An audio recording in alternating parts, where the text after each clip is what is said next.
शांति।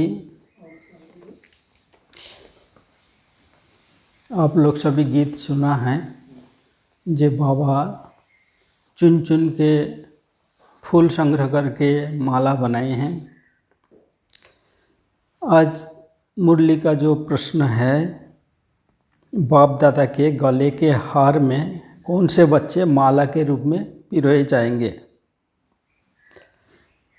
जिनके गले अर्थात मुख द्वारा बाप के गुण, बाप का दिया हुआ ज्ञान, बाप की महिमा निकलती रहती है।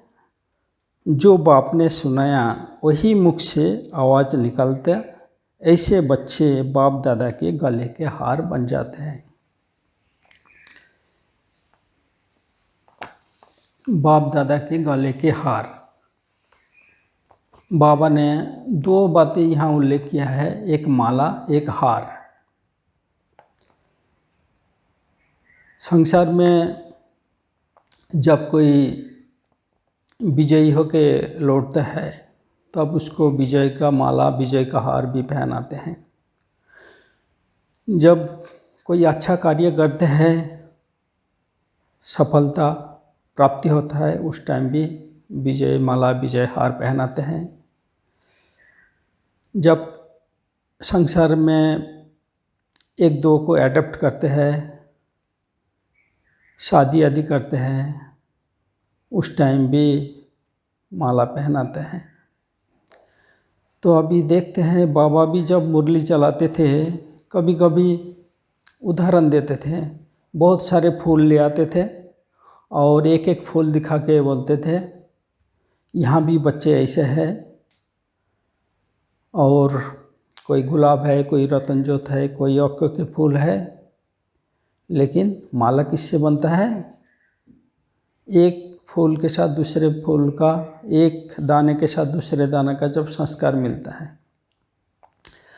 तो यहाँ भी हम देखेंगे जो बाबा ने माला बनाई हैं, इसका तात्पर्य यज्ञ जब प्रारंभ हुए तब हमारे बहुत सारे भाई बहनें बाबा के प्रति नौछावर होके, कुर्बान होके आग पहुँचे हैं, और करीब वहाँ 400 भाई बहनें थे। जब भारत विभाजन हुआ, भारत विभाजन हुआ, भारत और पाकिस्तान हो गया। भारत में उन्होंने आना शुरू कर दिया, और यहाँ 1-2 साल के बाद थोड़ा बेगरी पाठ, अभाव अनटन शुरू हो गया। उस टाइम बहुत सारे बच्चे यहाँ से भागना शुरू कर दिया, रह नहीं पाए। तो 2-3 दिन पहले बाबा एक मुरली में, 18 तारीख मुरली में बाबा ने बोला, जो उस टाइम जब घर से निकल के समर्पित होके यहाँ रहना शुरू कर दिया तो बाबा ने नाम परिवर्तन कर दिया था और उनका भी माला भी तैयार कर लिया था।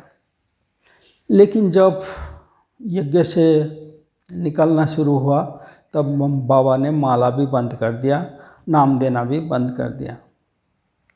अभी देखते हैं माला बनने के लायक कौन कौन है और पिरोए कौन कौन जाएंगे। भौगोलिक जगत में जैसा सूर्य को सारे शक्ति का सोर्स, उत्स बोलते हैं। सूर्य नहीं है तो चारों तरफ अंधकार, ना गर्मी होंगे ना कुछ होगा, पेड़ पौधे होंगे ना जीव होंगे, खाना आदि कहाँ से बनेगा। तो सूर्य सब कुछ शक्ति का उत्स है, सोर्स है। उसी प्रकार हमारे ब्राह्मण जीवन का भी ज्ञान, मुरली है, सारे शक्ति, सारे गुण, जो भी कुछ है ब्राह्मण जीवन का सोर्स है। क्योंकि यहाँ आए हैं कौन? शिव बाबा सर्वशक्तिमान। और किसके माध्यम में? ब्रह्मा बाबा के माध्यम में। ब्रह्मा बाबा के तन के आधार लेकर उन्होंने आए हैं। तो शिव बाबा आके इनके द्वारा उच्चारण करते हैं। शिव बाबा का उच्चारण और ब्रह्मा बाबा का आचरण हमारे जीवन का फाउंडेशन, बाबा ने यहाँ प्रश्न में उल्लेख किया है, जो शिव बाबा का उच्चारण और ब्रह्मा बाबा का आचरण को अच्छी तरह धारण करेंगे वो माला में पिरोए जाएंगे। जो इसका अवमानना करेंगे, अवहेला करेंगे तो माला से बाध हो जाएंगे।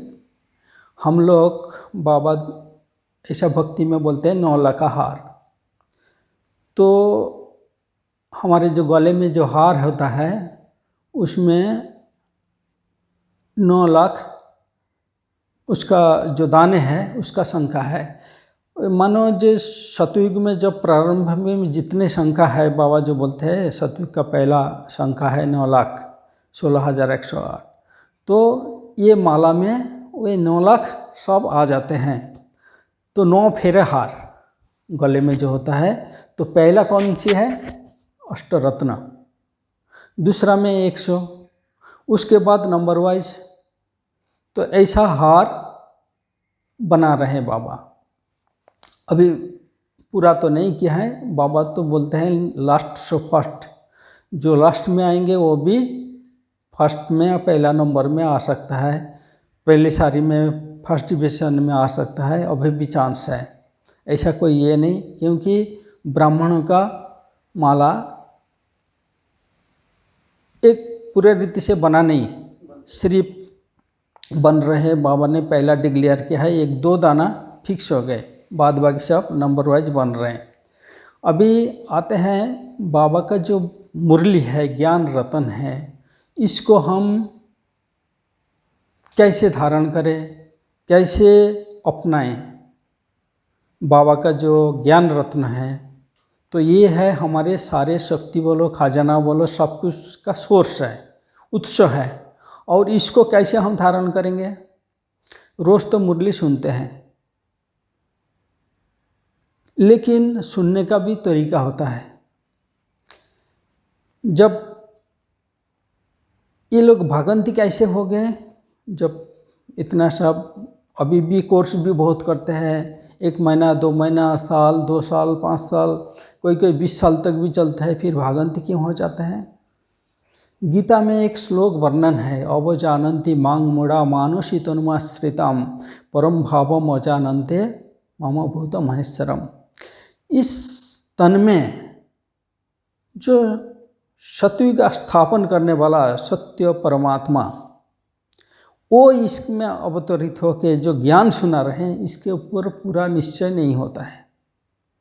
न होने के कारण क्या होता है? संशय आता है, और संशय आने के कारण उसको थोड़ा खालीपन महसूस होता है। भविष्य में क्या होगा उसका कोई सुनिश्चित नहीं होता है। लक्ष्य और उद्देश्य ठीक न होने के कारण इस मार्ग को छोड़ देते हैं।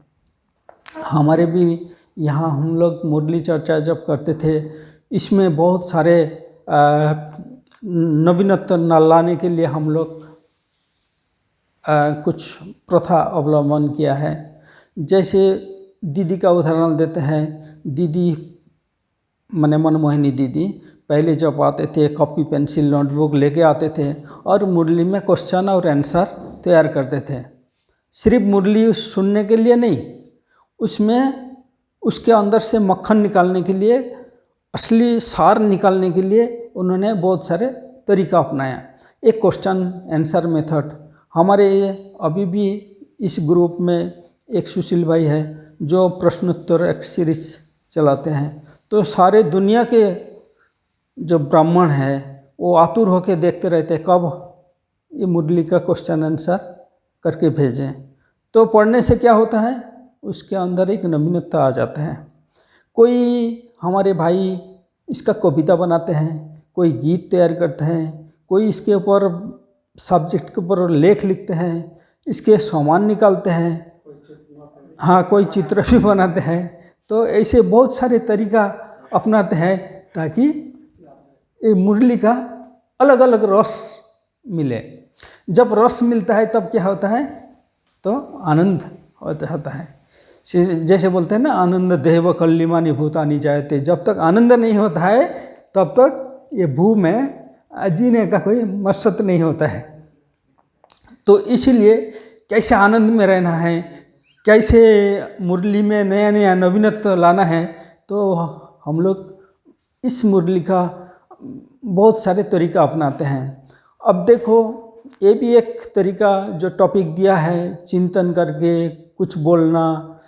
तो बाबा ने बोला गले से जो सेवा करते हैं, मुख द्वारा, वचन द्वारा, तो क्या होता है, बाबा का तो ज्ञान है, लेकिन दूसरे तक कैसे पहुंचाएंगे? अभी तो माइक, रिकॉर्ड, बहुत सारे साधन हो गया, लेकिन पहले ज़माने तो कुछ नहीं था। बाबा ने चित्र बनाया, चित्र के द्वारा बहनों को भेजा है, जाओ इसके ऊपर कुछ समझाओ और बाबा का ज्ञान दो। तब क्या होगा, धीरे धीरे धीरे धीरे बढ़ता गया। अभी उस ज्ञान को कौन किस रीति से सुना रहे हैं, अपना मिक्स कर रहे हैं या बाबा का बोल को और रिफाइन करके सुना रहे हैं। तो वो भी सार हमारा न जाए, लेकिन अवसर बहुत सारे घुसने के कारण बहुत सारे संशय भी पैदा हो जाता है। इसीलिए बाबा बोलते हैं मैं जो हूँ जैसा हूँ उसी तरीक़े से मुझे याद करो। ये भी ज्ञान जैसा बाबा जैसा बोल रहे हैं, उसको छोड़ के हम दूसरे में न जाए। कोई उदाहरण देता है, जैसा बाबा बोलते हैं ना, ये ज्ञान क्या है, मोती के समान है, ज्ञान दूध है, ज्ञान घास है, ज्ञान खुराक है, ज्ञान संजीवनी बूटी है, और क्या है? ज्ञान अमृत है, तो ज्ञान तलवार है। बाबा उदाहरण देते हैं। क्यों? ये उदाहरण देके भाव समझाते हैं। इसका भाव क्या है? जैसे ज्ञान दूध, बच्चा, छोटा बच्चा जब जन्म लेता है, माँ का दूध पीते हैं, क्योंकि मक्खन उस टाइम नहीं पिलाते हैं, खिलाते हैं। तो क्यों दूध? ना, दूध में पौष्टिक आहार रहता है, सब कुछ मिनरल्स रहता है, विटामिन्स रहते हैं, और एक बच्चे के लिए जीने के लिए जितना भी आहार है उसके तत्व रहना चाहिए, उसमें मौजूद रहता है। तो इसलिए बाबा दूध का उदाहरण देते हैं। तो ज्ञान दूध है क्या? अच्छा, पहले क्या बोला था? एक ज्ञान है हमारा मुरली, जो ज्ञान है ये सब कुछ खजाना का सोर्स है, शक्ति का सोर्स है। तो ज्ञान को जितना हम मनन चिंतन करके अध्ययन करेंगे उसमें ताकत आएगा। तो ज्ञान को तलवार कहते हैं, किस लिए? हमारे के अंदर परिस्थिति में, समाज में रहना पड़ता है, तो समाज में सबके अंदर कैसे जीना है, बहुत सारे परिस्थिति आता है, उस परिस्थिति से निकलना पड़ता है। तो निकालने के लिए शस्त्र दिखाते हैं, और शस्त्र हाथ में रखते हैं, बाहु में रखते हैं। इसीलिए देवी देवताओं को बहुत सारे भुजा दिखा के उसमें शस्त्र दिखा दिया है। ज्ञान, लेकिन उसको भक्ति मार्ग में अलग अलग तरीके से यूज कर लिया। जैसे बाबा भी शस्त्र बोला तो शस्त्र दिखा दिया, कभी माला बोला तो माला दिखा दिया। हाँ, दूसरा, ये माला किस चीज़ से बनता है? एक तो मोती, एक है फूल, एक है रुद्राक्ष, गाछ पेड़ का फल है, ऐसा बहुत सारे। सबसे बढ़िया माला होता है वैजयंती माला, रुद्रमाला, रुंडमाला बोलते हैं, वैजयंती माला का जो गायन है। और यहाँ भक्ति मार्ग में जो माला, अच्छी माला जिसको बोलते हैं, जो मोती का माला, उसको अच्छी शब्द में मुक्ता बोलते हैं। ये मुक्ता किस चीज़ से बनता है? वो जो शिव होता है समुद्र में, वो जब पूर्ण प्राप्ति होता है, मन संपन्न अवस्था होता है, शरीर छोड़ देता है, उसके अंदर एक शिला होता है, पत्थर, उसको मुक्ता बोलते हैं, मोती बोलते हैं। सबसे अच्छा मुक्ता किससे मिलता है? ऐरावत, हाथी। मनुष्य के अंदर भी ऐसा हो जाता है। अभी इसको स्टोन बोलते हैं, रोग, ये भी एक प्रकार वही मोती के बराबर है। हाँ, जैसा छोटे सीप में वो मोती होता नहीं, जब वो शरीर छोड़ने लायक होता है, प्राप्त वयस हो जाता है, संपूर्ण स्टेज आता है, उसके अंदर मोती बनता है, वो शरीर छोड़ देता है। वैसा शंख में भी होता है। ऐसा गज माने ऐरावत, जो ऐरावत में सिर पे होता है वो पागल होके घूमता रहता है, उसमें बचने के तब उसका जो मात होता है ना, उसको पालते हैं, जो ये करते हैं संचारण करते हैं, तो उसको पता चलता है इसके अंदर, इसीलिए बोलते हैं हाथी मरने भी लाख टा बचने भी लाख रुपया। तो मुक्ता मोती का हार जो बोलते हैं, अरे कमलेश भाई मेरे को बोल रहे हैं हमें मोती का माला चाहिए, तो कितना अथॉरिटी से बोल रहे हैं, मोती माने ज्ञान की मोती, ऐसा मोती नहीं, ऐसा गले के शोभा किसको दिखाएंगे, ये तो हमारा दिव्य गुण की मोती है, दिव्य गुण की हार है, ये किसी को पहन के आप जाओ तो बाहर तो 1 सेकंड में आपको छिनताई करके छीन लेंगे, वो तो ओम शांति हो जाएंगे। लेकिन ये बाबा जो हम लोग को हार पहना रहे हैं ये एकदम अविनाशी होके रहेंगे। तो मिल गया मोती का हार। अब फरवरी 2017 की पूरी मूर्ति। हाँ, अभी देखते हैं। तो ये मोती माला पहन के रखने के लिए सदा जागरूक रहना चाहिए। कैसे जागरण? ज्ञान में आना ही जागरण। जैसे भक्ति में कहते हैं ना, अज्ञानतिमिरन्धस्य ज्ञानंजन शलाकया चक्षुरुन्मिलितं तस्मै श्री गुरवे नमः। अज्ञान अंधकार से जब ज्ञान के प्रकाश आने के लिए ज्ञान की चाहिए, ज्ञान की रोशनी चाहिए। जैसा स्थूल अंधकार दूर करने के लिए क्या चाहिए? प्रकाश चाहिए, लाइट चाहिए, दिया चाहिए। तो यहाँ भी हमारा ज्ञान की रोशनी चाहिए। ये ज्ञान की रोशनी न होने के कारण क्या है? तो मन में अंधकार पै जाता है, दुविधा आ जाता है। तो किसने बोलता है एक बाबा दूसरा न कोई, दूसरा घुस जाए तो क्या होता है? अंधकार हो जाता है। क्योंकि सूर्य और चंद्रमा के बीच में जब ग्रहण लगता है, लाइट हम लोग को पृथ्वी में पहुंचता नहीं, क्यों? बीच में कुछ आ जाता है। उसी प्रकार बीच में कोई आ जाता है तो रोशनी नहीं मिलता है, डायरेक्ट कनेक्शन नहीं होता है परमात्मा के साथ, तीसरे कोई आ जाता है। इसीलिए ज्ञान की रोशनी कैसे जागरण होकर रहना चाहिए, उसके लिए एक घृत डालना पड़ता है। ये कौन सी घृत? बाबा कभी कभी बोलते हैं ये ज्ञान घृत है। भिन्न भिन्न तरीक़े से बाबा बच्चों को समझाते हैं। तो ज्ञान घृत है, तो जितना घृत डालेंगे, सिर्फ घृत डालने से भी कुछ नहीं, बीच बीच में उसको उकसाना पड़ता है। जब ये होता है ना, उसको क्या बोलते हैं? बाती। तो उसको उकसाना पड़ता है। तो कौन से उकसाना होता है? बाबा बीच बीच में होमवर्क दे देते हैं, बच्चे ये काम करके ले आना है, बच्चे अमुक के साथ अमुक को समझा के आना है, बच्चे इसके साथ रहना है जिसके साथ कोई रह नहीं पाता है, बच्चे आज खाना नहीं मिलेगा, बच्चे आज एक टाइम खाना मिलेगा। ये दादियों को अभ्यास कराते थे।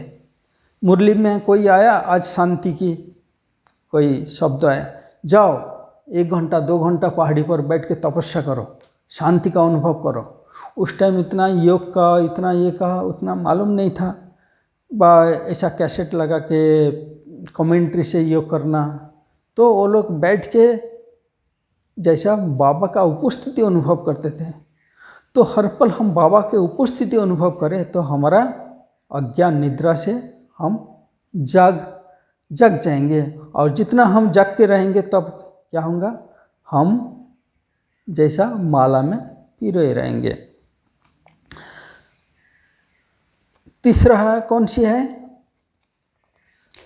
जैसा बाबा बहुत सारे फूल लेके आते थे ना, बगीचा में जाते थे, बहुत सारे फूल होता है। मुगल गार्डन का भी उदाहरण देते हैं बीच बीच में, उसमें बहुत सारे फूल। तो उसके फूल के अंदर सबसे बढ़िया फूल कौन सी है? रूहे गुलाब। गुलाब बोलते हैं बाबा, यहाँ बच्चों को देखकर बोलते हैं रूहे गुलाब, क्योंकि यहाँ कौन बैठे हैं? आत्मा रूपी भाई बहन। तो ये रूहों के गुलाब का फूल बाबा का विशेषता बताते हैं, क्योंकि उसमें खुशबू भी होता है, आकर्षण भी होता है, सौंदर्य भी होता है। और क्या होता है? गुलाब फूल के पहले कांटे होते हैं, तो बाबा क्या करते हैं, बहुत सारे दुनिया में तो हम लोग रहते हैं, लेकिन दुनिया में रहते कांटे को नहीं देख के कांटे से अपने आप को किनारा करके फूल बनना है। और फूल बनने के लिए बाबा का जो वर्शंस है, बाबा का जो बोल है, बाबा का जो शब्द है, उसको धारण करके हम कैसे खुशबूदार फूल बने, ऐसा हमें मनन चिंतन करके अपने आप को बनाना है।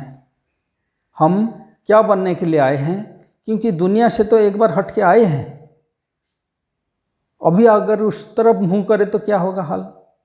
इसलिए फूल का उसका मुख कहाँ किस तरफ रहता है, एक सूर्य के तरफ रहता है, सूर्यमुखी हो कोई भी। तो यहाँ भी हम लोग का मुंह का कहाँ रहना चाहिए, जहाँ से ज्ञान का सोर्स आ रहा है उस तरफ रहना चाहिए। उसी सूर्य से प्रकृति में क्या होता है, कोई लाल होता है, कोई पीला होता है, कोई हरा होता है, कोई नीला होता है। तो यहाँ भी उसी ज्ञान सूर्य जो ज्ञान दे रहे हैं, कोई हीरे, कोई मोती, कोई पन्ना, कोई पुखराज, कोई नीलम, सब बन रहे हैं, सब दाने बन रहे हैं। और दाने के दाने जब मिल जाएंगे तब माला में पिरोए जाएंगे। चौथा है लव एंड लॉ की बैलेंस। क्यों बाबा बैलेंस बोलते हैं? जैसे बाबा बोलते हैं ना, सूर्य भाई एक बार क्लास कराया और कोई बहन ने आके बोल दिया तुम क्लास तो कराते हो, धारणा कुछ नहीं। लेकिन सूरज भाई खुद बोल रहे थे, तो उन्होंने क्या जवाब दिया, धारणा तो एक दिन में नहीं होता है, वो तो धीरे धीरे होता है। बाबा का जो ज्ञान है पहले अपना के धीरे धीरे जैसे सोना से हमने गहना बनाया और उसमें पॉलिश ना करे तो चमक आएगा, है तो सोना। इसे उसी प्रकार ज्ञान तो है ज्ञान, लेकिन उसको जितना हम मनन चिंतन करेंगे, जितना अप्लाई करेंगे, जितना काम में ले आएंगे तो उतना पॉलिश होगा, उतना उससे चमक आएगा। तो इसीलिए क्या होता है, हमारे जो धीरे धीरे लव एंड लॉ का जैसा कथनी और करनी, जो हम बोलेंगे वो करके दिखाएंगे। हमारी दीदी का पहला उदाहरण, जो उन्होंने काम किसी को बताते नहीं थे, पहले चले जाते थे, जैसा सब्जी काटना हो, अनाज साफ करना हो, कुछ भी करना हो, पहले जाके करते थे। उनको देखकर सभी आ जाते थे, क्योंकि कमांडर थे ना उस टाइम यज्ञ के। ऐसा बाबा मम्मा भी पहले आके सेवा में लग जाते थे। अरे बाबा आ गए तो क्या होता, सब ने आके झुंड आके पहुंच जाते थे। तो इसीलिए करनी और कथनी पहले करके धारणा मूर्त होके दूसरों को सिखाना है। और किस किस चीज़ का धारणा करना है, जैसा कथनी करनी हो गया, ज्ञान, हाँ, स्नेह और गुण का, और ज्ञान योग का बैलेंस। जैसा कोई बाबा बोलते हैं मुरली अच्छे सुनाते हैं, ज्ञान में 1 घंटा 2 घंटा लेक्चर दे देते हैं, लेकिन ताकत बढ़ते नहीं, जौहर नहीं होता है। क्यों? योग की मात्रा कम हो जाता है, योग में बैठते नहीं, इसीलिए धारणा मूर्त होते नहीं। ज्ञान का तीर नहीं लगता है, पत्थर जैसा लगता है, ये क्या बोल के जा रहा है, अपने अंदर तो कुछ है ही नहीं। तो वही ज्ञान कोई भीष्म पितामह को तीर मार के ले आते हैं, कोई और भाग जाते हैं। तो ज्ञान भी कब धारण होंगे, जब हम प्रैक्टिकल जीवन में अप्लाई करेंगे, उसको आचरण में ले आएंगे। इसलिए शिव बाबा का उच्चारण और जो ब्रह्मा बाबा का आचरण दिखाया, बाबा ने सब कह के बोलते फॉलो फादर, ब्रदर सिस्टर नहीं, भाई बहन नहीं है। तो उन्होंने कहा कि किसको फॉलो करके बना है, एक बाबा को। इसीलिए जो लव एंड लॉ का बैलेंस हर चीज़ का, जैसा यहाँ भी हम लोग, जैसा कोई बोलते हैं जीने के लिए खाना पड़ता है, और कोई बोलता है हम लोग खाने के लिए जीते हैं। चीज़ दोनों एक जैसे है, लेकिन थोड़ा सा गौर करके देखें तो हम लोग जीने के लिए आहार लेते हैं। तो उसी प्रकार इस ब्राह्मण जीवन जीने के लिए हम लोग को हर चीज़ का बैलेंस रखना पड़ता है। कौन सी चीज़ समयोपयोगी खाना है, कौन सी नहीं खाना है। अब दूध डिपार्टमेंट में जाए, वहाँ दूध भी मिलता है, दही भी मिलता है, हैं? तो वहाँ लिखा हुआ है बोर्ड में दूध अथवा दही, कोई भी एक चीज़ ले। कोई कोई नया आते हैं ना, पता नहीं चलता है, लेकिन दोनों चीज़ ले लेता है। कोई एक साथ खा लेता है तो गड़बड़ होता है, बैलेंस नहीं होता है ना। तो इसी प्रकार बाबा ने ज्ञान तो दिया है, लेकिन अप्लाई अपने आप को करना है। बाबा जो दिखाया, फॉलो फादर। और बालक से मालिक, हाँ ये भी एक बैलेंस है। बाबा कभी बोलते हैं जब आप राय दो अथॉरिटी होके, मालिक बन करके, अब जब सबका राय होता है बालक बन के सुन लो। उस टाइम मालिकपन नहीं दिखाना, हमारा मत यहाँ क्यों नहीं लिया। तो इसीलिए जब आप नम्र होकर रहेंगे, विनम्र होकर रहेंगे, धैर्यता से सब काम करेंगे, तब क्या होगा, धीरे धीरे आप माला के दाना बनते जाएंगे। और एक चीज़ है, हमारे एक दो दिन पहले मुरली में था ना, जो इस ज्ञान में सर्वदा अलर्ट रहना है, एक्यूरेट रहना है, ऑलराउंडर होना है और एक्टिव। हाँ, तो 3-4 बातें जो थे ना, जो ऑलराउंडर माने कि सब काज में हम जो भी काम है उस, हाँ, हरफन मौला, उसमें हम आनाकानी ना करें। ये काम तो मेरा नहीं है, ये काम हम क्यों करने आए हैं, ऐसा नहीं। यज्ञ में जो दिया, मर सिक झुक माने नम्र होके, विनम्र होके, बाबा ने यहाँ यज्ञ में जो काम दिया है सब काम में जी।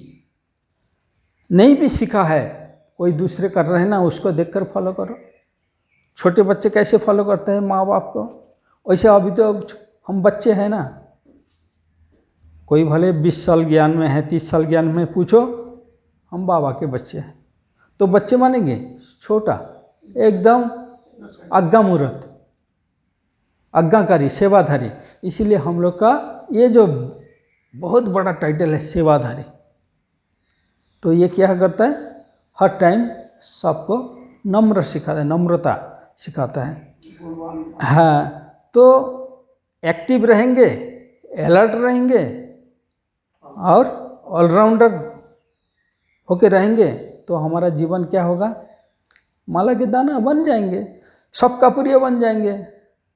कोई ब्राह्मण परिवार आते हैं ना, इसके साथ हमारा नहीं बनता है, देखते ही मुंह घोट। 20 साल पहले अगर कोई घटना घट गया और अभी देखते ही अचानक जागृत हो गए, अरे वो पुरुषार्थ करके कितने आगे चले गए, हम वहाँ के पीछे रह गए। नहीं, बाबा ने जैसा एक गीत अभी सुनाया ना, चुन चुन के माला बनाए, तो कितने सारे भारत नहीं, सारे जहाँ, विश्व से। कल मुरली में था ना, कोई ऐसा धर्म नहीं जहाँ ब्राह्मण पहुँचे नहीं, बिखरे हुए हैं, और वो बिखरे हुए सब यहाँ निकल के एक डाली में पहुँच रहे हैं, एक ब्राह्मण परिवार में पहुँच रहे हैं। तो ऐसा बाबा जो बोलते हैं, तो इसका भाव सुनकर गदगद होना चाहिए। और जब सबका प्रिय बन जाएंगे, माले के दाना ऑटोमेटिकली बन जाएंगे। एक चीज़ है कि बाबा हर बच्चे को किस रीति से देखते हैं, विशेष महान के नज़र से देखते हैं। हर बच्चा में विशेषता भरी हुई है और वो विशेष आत्मा है। और सबसे बड़ी विशेषता क्या है, वो बाबा को पहचाना। भले 36 गुण में 35 भी अवगुण हो, लेकिन बाबा को जो पहचाना, बाबा का जो बन गया, ये विशेषता के कारण बाबा माले के दाना में उनको देखते हैं।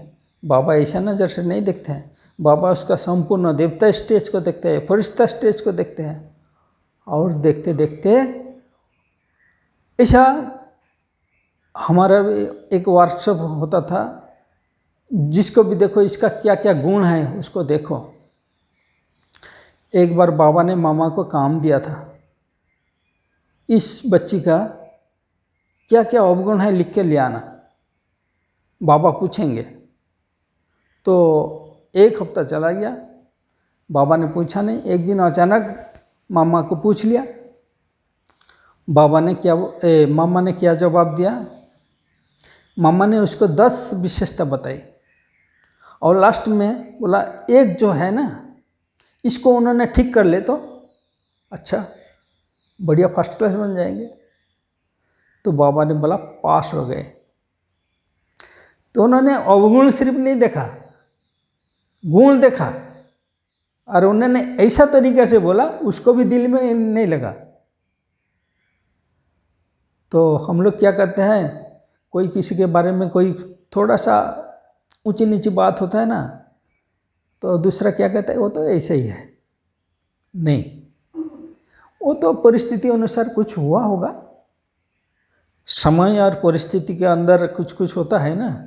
तो ऐसा जैसा प्रकृति का अभी ठंडी चल रही है, बारिश चल रही है, हमें छतरी चाहिए ना, तो उसी अनुसार कोई परिस्थिति आए होंगे, उसी टाइम वो जवाब दिया होगा, वही एक्शन हो गया होगा, मूड से कुछ निकल गया होगा।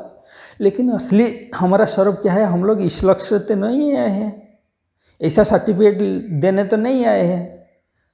बाबा जैसा ऊंचे लक्ष्य में देखते हैं, महानता से नज़र से, विशेष आत्मा से नज़र से देखते हैं, हम लोग को भी ऐसा होना चाहिए। तब सबको अपना बनाएंगे तो माला में भी रह जाएंगे। तो माला कल जो बोला, एक महाराज की बात बोला है ना, तो महाराज कौन करेंगे? एक दाने से दूसरे दाने के जब संस्कार मिल जाएंगे। और उसके साथ कौन दिखाया? रास के एक गोपी वल्लभ। तो हमारा गोपी वल्लभ कौन है? एक परमात्मा शिव बाबा। तो शिव बाबा के हम बच्चे, वो तो रास कृष्ण के साथ दिखाया सब, और हम लोग का सब का सूत्र एक के साथ है। वो चित्र देखा होगा, कल भेजा है, वो जो 1986 में जब समर्पण समारोह हुए थे, सिलुबन जी ने बताया। तो एक शिव बाबा परमात्मा के साथ तार सबके साथ लगा हुआ है। तो सिर्फ वो नहीं है, सभी ब्राह्मण आत्माओं को तार किससे जुड़ा हुआ है? एक परमात्मा के साथ। ऐसे ओम शांति भवन में किया था। हाँ सोने की तार से।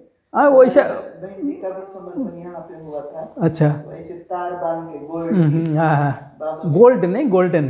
गोल्ड। अच्छा, हो सकता है, हम लोग तो देखा नहीं। तो जो भी है, देखने तो ऐसा गोल्डी जैसे लग रहे हैं, लेकिन ऐसा हम लोग का सूक्ष्म गोल्डन जो तार है, बुद्धि, सोने रूपी बुद्धि। तो सोने रूपी बुद्धि किसके साथ जुड़ा हुआ है? एक परमात्मा के साथ। तो हम लोग सभी यहाँ क्या कर रहे हैं? महारास कर रहे हैं। जब महारास करेंगे, ऑटोमेटिकली बाबा के गले में मालाएं पिरो जाएंगे। लास्ट और एक है ड्रामा। ये ड्रामा शब्द बहुत एक्यूरेट है। कोई यज्ञ में कोई घटना हो जाता है, तो हो जाने के बाद उसको ड्रामा करके फुल स्टॉप लगा देना चाहिए। नहीं तो वही बात बार बार रिपीट करेंगे तो हमारा बात पीछे चले जाएंगे, पीछे हम लोग हट जाएंगे, हम लोग आगे नहीं बढ़ पाएंगे। बाबा ने बोलता है क्या? जो हुआ वो भी अच्छा है, जो होगा वो भी अच्छा होगा। अब वर्तमान जो हो रहा है, जो नहीं हो रहा वो भी अच्छा, तो सब कुछ होने वाला ही है, कोई होने वाला नहीं होने वाला कुछ नहीं है, सब होने वाला ही है। तो होने वाला, क्योंकि जहाँ होने वाला नहीं है कुछ भी, वहाँ कोई नहीं है। जीव है, प्राणी है, माने कुछ होना है। जहाँ कुछ होना नहीं, वहाँ कोई नहीं, कुछ भी नहीं, अंधकार है। क्योंकि जागरण में है तो सब कुछ है, क्योंकि ज्ञान का रोशनी मिला है ना। तो ज्ञान की रोशनी से हम सिर्फ एक काल को नहीं देखते हैं, हम लोग 3 काल को देखते हैं। इसीलिए बाबा टाइटल भी देते हैं क्या, त्रिकालदर्शी, त्रिनेत्री, त्रिलोकीनाथ। तो इतना विभिन्न बहुत सारे टाइटल दिया है।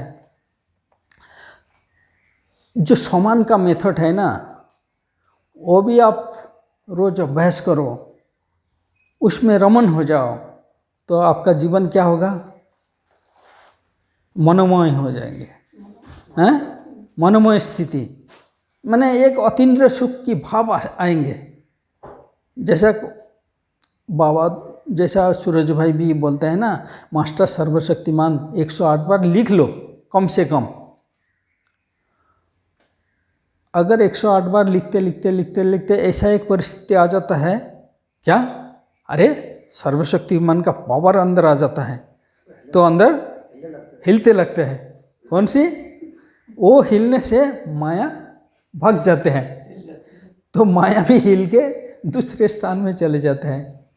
जैसा कोई समस्या आता है तो उस टाइम गणेश को याद करते हैं, और हमारा उस गणेश का टाइटल क्या है, विघ्नजित है, विघ्न विनाशक। तो विघ्न विनाशक टाइटल जब ले लेते हो तब क्या होता है, गणेश जी ने क्या किया था,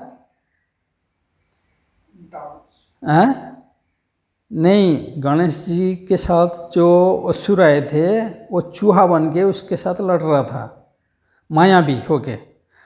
उन्होंने सोचा ये तो बच्चा है, छोटा चूहा मुशिक, उसको कहाँ देख पाएंगे, हम तो इसको कुतर के कुचल देंगे पूरा। लेकिन गणेश के साथ क्या था, दिव्य बुद्धि था, उन्होंने देख लिया।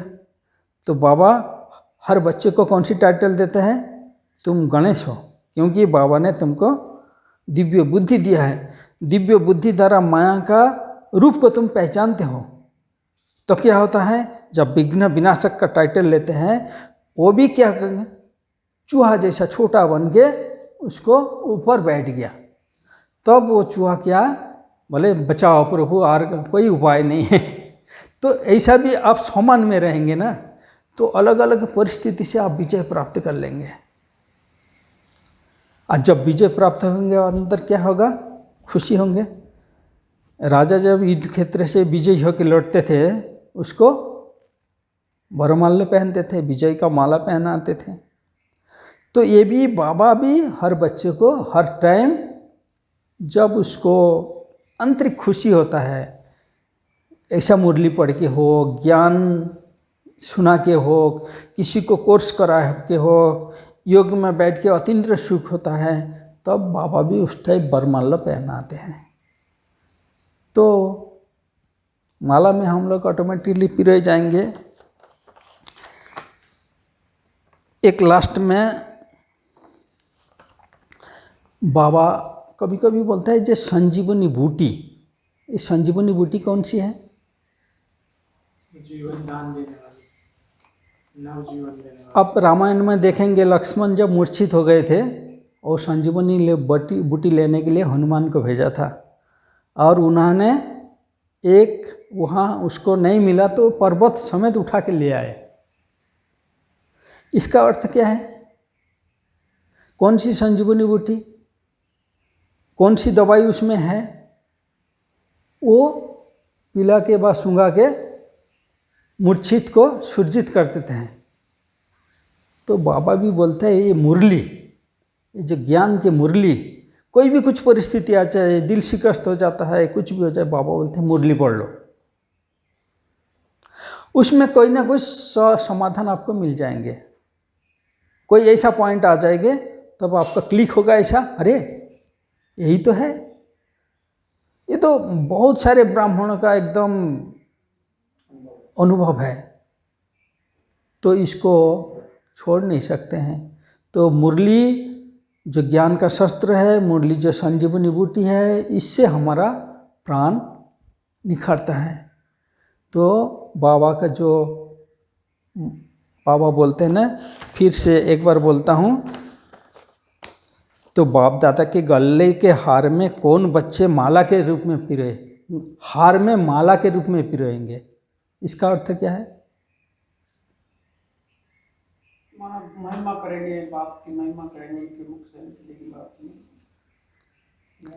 9 लाख हार बोलते हैं ना, 9 लाख हार में भी एक एक दाना जिसका रोशनी उज्जवलता बिखरता है। 9 लाख माना 9 लाख का मूल्यवान समय के साथ नहीं, 9 लाख हार माने कि 9 लाख जो सतयुग प्रारंभ है जितने भी हमारे आत्मा है ना, देव आत्मा, ये संख्या है 9 लाख हार। 9 लाख इस माला में 9 फेरा में 9 लाख हार, पहले फेर में 8, दूसरे मात में 100, और ऐसा क्रम अनुसार नंबर वाइज 9 लाख रहेंगे। तो बाबा के गले का हार, ऐसा बाबा कभी कभी बोलता है तुम तैयार हो जाओ, बाबा तो लोरिया बढ़ा ही देंगे। तो ये बच्चों के हाथ में है, दिल शिकस्त नहीं होना है। जिनके गले अर्थात मुख द्वारा बाप के गुण, बाप का किया हुआ ज्ञान, बाप की महिमा निकलती रहती है, जो बाप ने सुनाया वही मुख से आवाज़ निकलता, ऐसे बच्चे बाप दादा के गले का हार में पिरोए रहते हैं। अच्छा, ओम शांति।